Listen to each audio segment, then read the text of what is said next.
Hello guys, in today's video I'm gonna show you how to turn off get notifications when your friends stream on your account on Discord, easy and quick.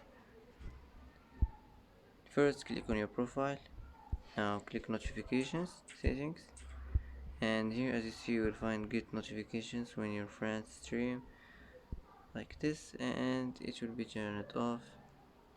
That's it, that's how to turn off get notifications when your friends stream on your account on Discord, easy and quick, and that's it.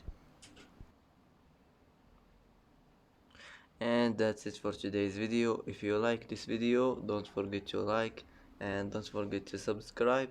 I hope this video is helpful for you, and thanks for watching till the end, and see you in the next video.